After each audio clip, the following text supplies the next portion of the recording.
Boa noite a todos.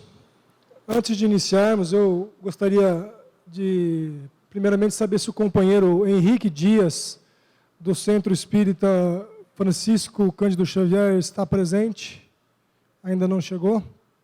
Tá ok. E antes de passarmos ao tema da noite, queria transmitir a vocês um breve recado. Próximo domingo agora, dia 6 de março, acontece em Rio Preto a 4ª Caminhada pela Paz, que é essa caminhada que nós estamos promovendo, e acontece no dia 6, lá na represa municipal, ali no Lago 1, em frente ao Hospital AMI. Então, quem quiser estar conosco, a causa é justa, o planeta precisa de que nós façamos algo pela paz. E, anualmente, a gente reúne aqueles que estão conosco nessa causa, e faz uma caminhada pela paz que acontece na represa a partir das 8 horas da manhã. A entrada é franca, não precisa pagar nada, não precisa de camiseta. A gente sugere apenas que quem quiser participar, que vá de branco, mas fora isso é só ir com bom coração. Lá vai ter um show com músicas de paz, depois vai ter yoga, depois vai ter uma vibração pela paz, e na sequência a gente sai para fazer uma caminhada essa, que é uma caminhada meditativa, não é uma caminhada de esforço físico. Então a gente vai devagar, dá uma volta na represa, são 2,8 km, e aí a gente encerra o dia e tenta levar essa mensagem adiante. Tá ok? Fica o convite então. Então vamos lá. Bom, meu nome é Gustavo, eu sou trabalhador aqui da casa, frequentador. Há mais ou menos uns 9 anos atrás eu chegava aqui para me entender um pouco mais. Passava por diversos problemas e vim para casa. Atualmente eu sou coordenador do coral. A gente tem um grupo aqui no coral há uns 8 anos mais ou menos, chama Vozes do Coração. Trabalho às terças-feiras nessa reunião pública, ajudando na organização da reunião pública. Já trabalhei nos cursos como monitor, na faxina, em vários departamentos. E a gente vai entender ainda hoje que o trabalho é uma ferramenta essencial a nós todos, e é por isso que eu sempre reforço a importância de estarmos trabalhando. Porque hoje nós vamos falar da causa das aflições. E por que nós escolhemos esse assunto para hoje? Porque quando a gente vai fazer uma palestra, eu pelo menos penso assim, acho importante que a gente aborde um tema que seja comum a todos, para que todos possam absorver alguma coisa daquilo que vai ser falado, e tentar transformar a sua vida em algum ponto. E mesmo sem conhecê-los muito bem, a gente praticamente está se conhecendo hoje, eu posso afirmar a vocês, todos aqui têm aflições. Todos aqui estão passando, ou já passaram, ou vão passar ainda por momentos difíceis. E por que eu afirmo isso com toda certeza? Porque na doutrina espírita, Kardec nos mostra os diferentes mundos em que habitamos. E nos mostra também que nós estamos habitando um mundo, o planeta Terra, este mundo que é de provas e expiações. E neste mundo de provas e expiações, todos estão sujeitos a aflições. Então, por aí a gente já sabe. Estamos aqui, alguma coisinha a gente precisa pagar. Haverá um mundo mais lá na frente, pode colocar bastante lá na frente, onde estaremos livres das aflições, mundos perfeitos, mundos felizes. Mas ainda, de acordo com a nossa evolução, é necessário que ainda passemos por provas, por expiações e, por consequência, aflições. Os momentos difíceis fazem parte, tá ok? Então, se você tem momentos difíceis na sua vida, fica tranquilo, está tudo certo, não tem nada errado. A gente só precisa aprender como passar por esses momentos, como transpor essas dificuldades, sem perdermos o equilíbrio, que é o mais importante. O tema dessa palestra é o capítulo 5 do Evangelho, tá? Chama Bem-aventurados os aflitos. Então, quem quiser pesquisar um pouco mais, pode chegar em casa, pegar o Evangelho segundo o Espiritismo, capítulo 5, e vai encontrar lá muito mais conteúdo que a gente fala aqui em apenas meia hora, 35 minutos. Tá? E esse capítulo começa assim: Bem-aventurados os aflitos. Bem-aventurados os que têm fome, bem-aventurados os que têm sede, bem-aventurados os que têm frio, pois serão consolados. E essa promessa que Jesus nos faz, logo de início nesse capítulo, ela só é possível se nós acreditarmos em vidas sucessivas. Por que promessa de Jesus? Sim, trata-se de uma promessa, ele está nos prometendo. Olha, se você tem frio, fome, sede, se você está aflito, calma, eu vou te consolar. E aí ele vem explicando como que ocorre esse consolo, da justiça divina, das vidas sucessivas. É preciso entendermos que o Pai eterno, misericordioso que é, não nos submete de uma vez única a todas as faltas que nós precisamos reparar. Então, vivemos sucessivamente. Pois se você pegar, se você crê, ou se você acredita até hoje, que nós vivemos uma única vez, muitas perguntas ficam sem resposta.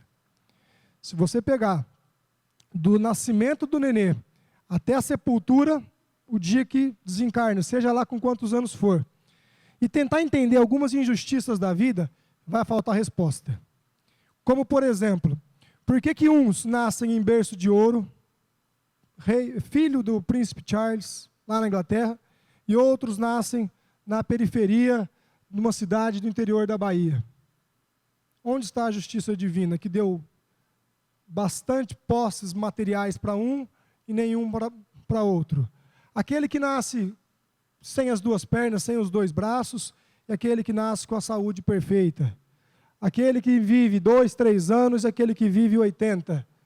Que Deus justo que é esse, que deu situações tão desiguais para os seus filhos que são amados da mesma forma. Então, pensando assim, em uma única vida, essas perguntas ficam sem respostas. É preciso que nós tenhamos a convicção de que Deus nos possibilita viver várias vezes para podermos reparar as nossas falhas. E essas situações, onde um está numa situação aparentemente boa, que é cheia de dinheiro, e o outro está numa situação difícil, elas são resultado daquilo que nós trazemos das vidas passadas, para que agora possamos passar por essas situações e vivenciarmos o quão difícil é, ou o quão bom é, de acordo com o mérito que nós temos. Na pergunta número 1 do Evangelho segundo o Espiritismo, Kardec aborda os espíritos com a seguinte pergunta: o que é Deus? Perceba que Kardec pergunta o que é Deus. Kardec não pergunta quem é Deus, já atribuindo a Deus como um ser divino. Ele pergunta o que é Deus para deixar que a resposta seja mais ampla. E os espíritos respondem: Deus é a inteligência suprema, causa primária de todas as coisas. Ou seja, não há nada mais inteligente do que Deus e não há nada anterior a Deus. Tudo que existe, que nós conhecemos, partiu de Deus para frente. E mais para frente, falando nos atributos de Deus, diz lá que Deus é todo justiça, todo poder, todo bondade. Então, se Deus é todo bondade, é todo poder e todo justiça, as aflições que nós passamos na terra não podem ser injustas. Porque os espíritos não dizem que Deus é todo justiça? Já é uma boa orientação para que a gente possa deixar de lado aquele discurso de que eu não mereço, não é justo. Por que eu estou passando por isso? É justo. Talvez nós não consigamos enxergar ou explicar a causa, mas eu garanto para vocês, existe uma causa para os seus problemas. E muitas delas ainda são dessa vida. O Chico nos dizia que do nascimento até a morte, na encarnação, a gente é responsável por 70% dos problemas que nós vivenciamos. Ou seja, olha o quanto a gente ainda vem errando. somente 30% dos problemas, os números nunca são exatos, são aproximados, tá? Somente 30% dos problemas que a gente tem na vida são de causas anteriores. A grande maioria, mais que o dobro, são erros que eu ainda cometo. Ou seja, tem justiça? Sim. No Evangelho, Kardec começa a nos explicar a causa das aflições. E é o tema do que nós já estamos conversando hoje. Então Kardec diz lá que as aflições são causadas por excessos. Os nossos excessos nos causam aflições. Então vamos dar exemplo. E junto com os exemplos entendermos a justiça. Se o cidadão fuma demais, fumou lá dos seus 15 anos até os seus 60 anos, e aos 60 anos ele descobre um câncer de pulmão, é internado, vai para o hospital, sofre todas as dores e as complicações que um câncer nesse estágio vai lhe causar. E aí ele lá no leito, olha para cima, foi caridoso, foi amoroso, foi uma pessoa bacana, mas teve o vício do cigarro a vida toda, e ele pergunta, meu Deus, eu fui uma pessoa tão boa, eu não mereço, não é justo. E eu pergunto a vocês, é justo ou não é justo? É justo. Por mais doloroso que seja, porque às vezes é um parente nosso, ou às vezes podemos ser nós mesmos, mas injusto não é. Fumou demais, teve um problema de saúde. Excessos causando aflições. Bebeu demais, cirrose, excessos causando aflição. Comeu demais, errado, gastrite, problema estomacal, digestivo, excessos causando aflições. Esses são mais fáceis nós entendermos, porque são físicos. A gente consegue dar o exemplo mais fácil. Mas o Kardec também explica que não só os excessos físicos causam aflições, também os excessos morais nos causam aflições. Ódio demais, rancor demais, vaidade demais, sensualidade demais, sentimento de vingança demais, não perdão demais. Todos esses sentimentos também nos causam aflições. Excesso de sentimentos ruins causando aflição. Então é preciso tomar cuidado com os nossos excessos, sempre. Sejam eles físicos ou excessos morais. Quando a gente fala de vaidade, de egoísmo, de rancor, de mágoa, nós estamos falando de todo mundo, a começar pelo palestrante. Porque a gente tem o hábito de achar que às vezes eu não tenho rancor, eu não tenho vingança. Mas nós temos. Mesmo que em pequena porção, e estamos aprendendo a lidar com isso dia a dia, mas nós temos, porque Kardec também nos mostra isso. Quando Kardec define o verdadeiro espírita da seguinte maneira: reconhece-se o verdadeiro espírita pela sua transformação moral e no esforço em combater as más tendências. Então essa frase já diz muita coisa. O verdadeiro espírita, ele é reconhecido pela sua transformação moral, pelo esforço que faz em combater as más tendências. Então, por aí eu já consigo perceber que a gente tem más tendências. Porque senão ele não diria que a gente tem que se esforçar para combater as más tendências. O que são más tendências? Tudo que eu falei agora. Vaidade, rancor, ira, inveja, ódio, etc, etc. Mas o mais importante dessa frase é que é o seguinte, ele fala que o verdadeiro espírito é o que se esforça para vencer as más tendências, não aquele que de fato vence. Vencer é consequência. Então, se você está se esforçando, se você está dando o seu melhor para combater aquilo que você já identificou de mal em você, já está no caminho certo, legal. O tempo vai aperfeiçoar em você esses sentimentos até que eles sejam eliminados. De uma vez só é difícil. Mais uma vez as vidas sucessivas. Nós iremos embora daqui, seja lá quando for, ainda carregando um pouquinho de sentimento negativo a cada vez. E na próxima oportunidade de vida, a gente melhora um pouquinho. E na próxima a gente melhora um pouquinho, e a gente vai evoluindo, e vai se limpando, e vai deixando de ter aflições. Então já ficou claro para mim que as aflições são frutos das nossas atitudes. É fundamental que a gente possa olhar para si e começar a fazer esse exame. Chegar de noite, como Santo Agostinho fazia, e passar o seu dia limpo, onde eu errei hoje. E aqui eu faço esse desafio do bem. Quem de nós, antes de dormir, para e fala, onde eu errei hoje? O que eu preciso melhorar? Como que eu estou conversando com os meus empregados? Como que eu estou tratando o meu chefe? Como que eu estou tratando meus filhos, meus pais? Como que eu estou tratando meus vizinhos? E quando a gente faz essa pergunta, e a gente olha para dentro de si, de fato, a gente tem a oportunidade de mudar. E aí é tirar da teoria e colocar na prática.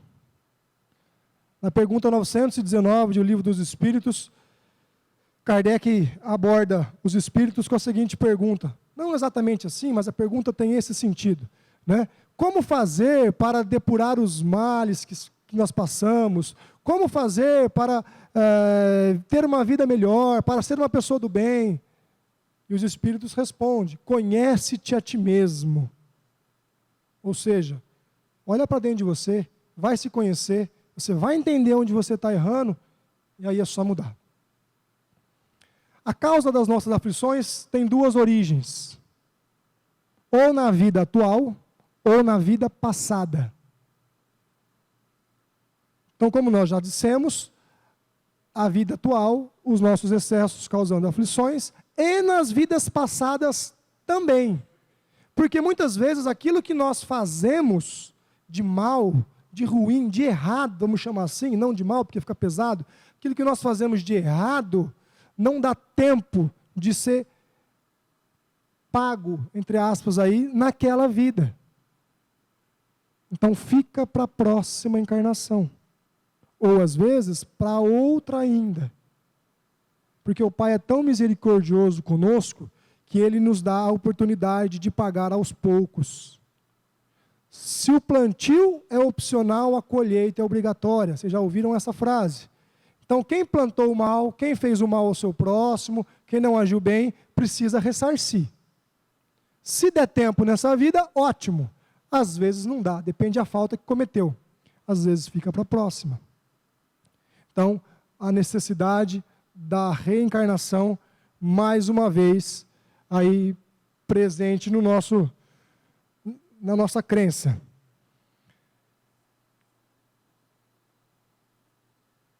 Essa justiça divina de nos dar a oportunidade de pagar aos poucos, dá para nós fazermos um comparativo.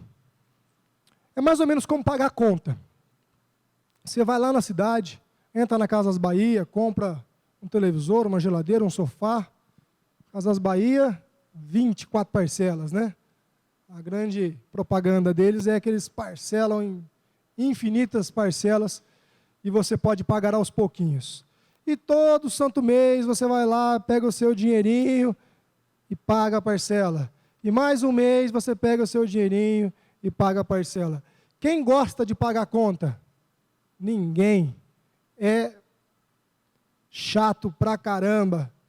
Mas é justo que eu pague. Eu assumi esse compromisso. Certo? Mas da mesma forma que é ruim nós pagarmos essa conta que nós assumimos, mas passadas as 24 parcelas eu pago a última, não é gostoso? Não dá um alívio? Fala, estou livre, ufa, acabou, graças a Deus. Não é assim que a gente faz? É assim também na nossa vida. A gente contrai despesas, a gente contrai dívidas, e o Pai misericordioso que é parcela em várias vidas para que a gente pague aos poucos. Porque de uma vez só, eu não conseguiria pagar a geladeira, a televisão e o sofá. Aos poucos eu consigo. De uma vida só, eu não conseguiria ressarcir todo o mal que eu fiz.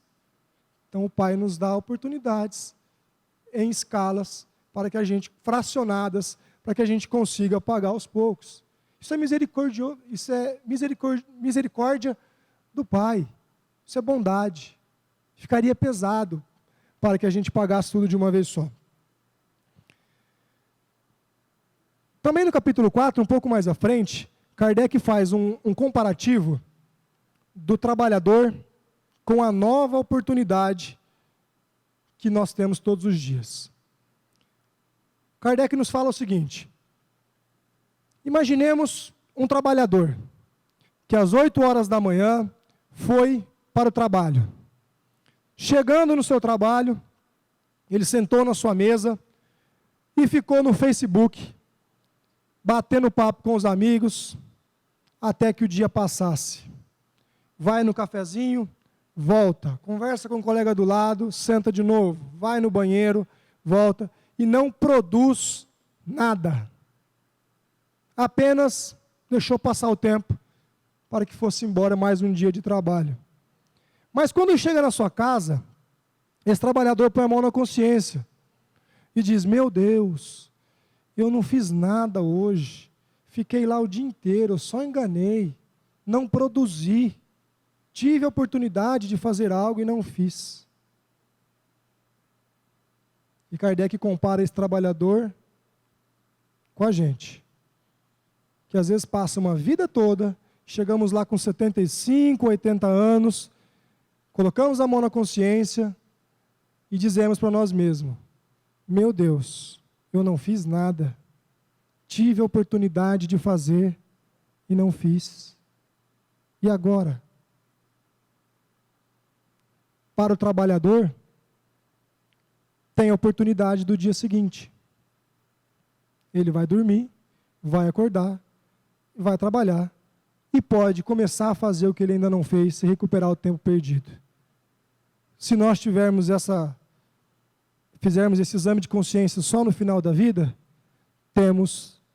o Pai nos dá uma outra oportunidade, numa outra vida, para que nós façamos o que ainda não fizemos. Então não deixe para o seu último dia, não deixe para o seu momento final, faça o exame de consciência já. O que eu fiz da minha vida? Porque só reclamar que eu tenho aflição, que eu tenho problema, que o Brasil está em crise, não resolve. Eu preciso de atitude. Opa, eu falo alto com os meus pais, meu pai fala comigo, eu respondo, eu sou nervosinho. Já identifiquei? Vou mudar. Ah, no trânsito alguém buzinou para mim, eu já ponho a mão para fora e mando para aquele lugar. Já identifiquei que eu sou assim? Vou mudar. A vida muda junto. Basta querer. Ah, Gustavo, isso é coisa para Chico Xavier. Uma vez que eu estava fazendo uma palestra, falaram isso para mim. Falei, não é coisa para a gente. É só querer. Talvez não consigamos, mas lembra o que Kardec falou. O verdadeiro espírito é pelo esforço em combater as más tendências. Tenta. Você vai ver as suas aflições ir embora, o fardo ficar mais leve. Tem hora que parece que está tudo pesado, não tem? Meu Deus, não estou aguentando. Eu vejo gente aqui fazendo assim com a cabeça agora. Olha para si. Você vai entender como que você deixa tudo mais leve. Kardec nos dá o caminho. Está tudo lá na doutrina. Eu quero encerrar esse nosso bate-papo de hoje contando para vocês uma história. Já que a gente entendeu de onde vêm as nossas aflições, agora basta entender também um pouquinho mais como resolvê-las, como diminuir as nossas aflições. Eu acho que essa história ilustra bem. Há uns 9 anos atrás, mais ou menos, 8, 9, 10, não sei exatamente, entrava por aquela porta ali um rapaz cabisbaixo, triste, chorando, se tratando de depressão, indo a médicos. Sentou lá no fundo, assistiu a palestra, tomou passe, foi embora para casa. Semana seguinte ele voltou. Estava ruinzinho, percebia-se nitidamente que estava em desequilíbrio, mal. Voltou 1, 2 semanas, gostou do que viu, e chegou na sua casa e comentou com seus familiares. Eu fui no centro espírita, gostei, quero ir mais, está me fazendo bem. E aí o pai disse, olha, meu filho, se você quer ser espírita, então eu vou te levar para conversar com uma pessoa que entende bastante do assunto, é estudioso e vai te dar uns conselhos. E levou o filho ao encontro desse amigo. E naquele dia, esse amigo, já conhecedor da doutrina espírita, de longa data, talvez vocês conheçam, o Dr. Aguinaldo de Paula, ele olhou para esse rapaz e falou o seguinte: olha, das coisas que eu tenho na vida hoje, tirando da minha família, o espiritismo é a mais importante delas. Se você quer ser espírita, legal, frequente um centro, escolha um qualquer, tem vários em Rio Preto, vá nas palestras, tome passe, mas ir ao centro, assistir palestra e tomar passe, não basta. Você precisa estudar. Chegue lá no centro que você escolheu, pergunta se tem cursos, se matricula num curso, vai estudar, entende um pouquinho mais a doutrina. Quanto mais você estudar, mais você vai se libertar. Jesus mesmo disse isso, né? Conhece a verdade te libertará. Nesse sentido. Então estuda, mais estudar, mais fazer curso, não basta. Você precisa trabalhar. Vá lá no seu centro, se ofereça para algum trabalho. Diga que você quer ajudar em alguma coisa. Porque aí sim, o trabalho na casa espírita vai ajudar você a sair dessa situação terrível que você está. O garoto só chorava. E aí então o garoto veio para o centro, se matriculou no curso, se ofereceu aos trabalhos e continuou a sua jornada na casa espírita, até que um dia ele estava lá no fundo e alguém que estava aqui na frente, que era o Abilinho, e o Abilinho, antes de começar a palestra, ofereceu às pessoas a oportunidade de trabalho. Olha, nós estamos precisando de voluntários para trabalhar conosco. Nós estamos precisando de alguém para ser coordenador do coral. Se quiser estar conosco, é só passar ali na frente e deixar o nome. E nesse momento eu levantei a mão. Falei, eu quero. E me ofereci. E vim trabalhar. Dali para frente tudo mudou. Do coral, fui para os cursos, dos cursos fui para a faxina, da faxina vim para a reunião, a USE me convidou para fazer palestras pela região, tudo é trabalho, e o que tiver de trabalho eu aceito e eu quero sempre mais. Eu não quero dizer para vocês que a partir do momento que vocês vierem trabalhar, que vocês começarem a frequentar as palestras, estudar nos cursos e trabalhar, que vocês não terão mais aflições. Aquelas aflições que eu tinha naquele momento, passaram. Outras vieram e continuam vindo. Mas o trabalho na casa espírita, o conhecimento da doutrina, nos dá suporte para passarmos pelas aflições com mais equilíbrio. Isso que é o mais importante de nós assimilarmos. E trabalho não é só na casa espírita. O trabalho é também na casa espírita, mas pode ser na sua comunidade, pode ser na escola do seu filho, pode ser no seu bairro. Junta uma turma de amigos, faz um trabalho aqui, outro ali, se oferece. E a sua vida muda. Naquele dia, a doutora Aguinaldo me disse, se você começar a trabalhar na doutrina espírita e entender um pouco mais, eu garanto a você que em 2 anos você morre. Eu falei, opa, eu não quero morrer, eu vim aqui para viver, eu não vim para morrer. Né? Ele falou assim, você morre só por fora. Mas por dentro nasce outro e fica só a carcaça. Então essa é a mensagem que eu deixo para vocês hoje. Entendermos melhor as nossas aflições, a justiça divina que rodeia tudo isso, não há injustiça. Nós somos os artífices dos nossos sofrimentos, mas nós também podemos ser os artífices dos nossos bons momentos, da nossa felicidade. Basta sabermos construí-la. Que vocês levem essa mensagem para casa hoje e vão em paz com Jesus e possam aplicar isso no dia de vocês. Muito obrigado a todos.